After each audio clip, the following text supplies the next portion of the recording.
New tonight on Eyewitness News. This country has always believed in welcoming refugees. It is our oldest, most noble tradition.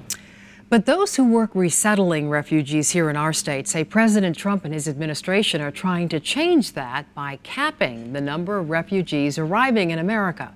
Channel 3 New Haven Bureau Chief Matt McFarland is live with the mobile newsroom with that story tonight. Matt?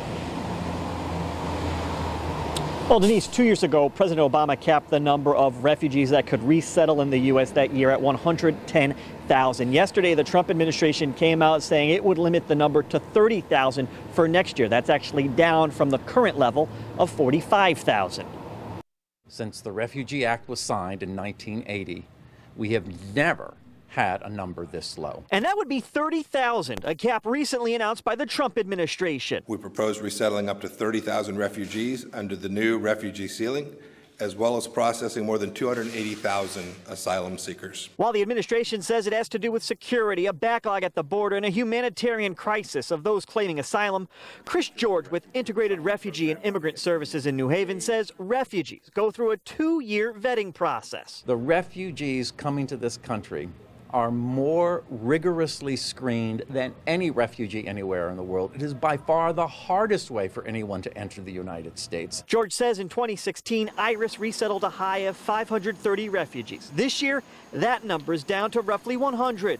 But he says help is still needed. This week and next week, we'll be welcoming 3 families, 2 from the Congo, 1 from Afghanistan. The family from Afghanistan, the father was an interpreter for U.S. troops in Afghanistan. Terrorists threatened the lives of his family.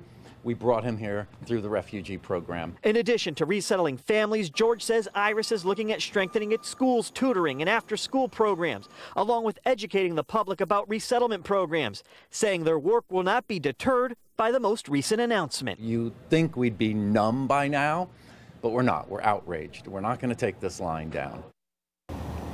And just how timely is this? George says he's actually heading to Washington, D.C. tomorrow to speak with senators on both sides of the aisle, their staff, along with refugee advocates on this very issue. We're live with the mobile newsroom in New Haven. Matt McFarland, Channel 3 Eyewitness News.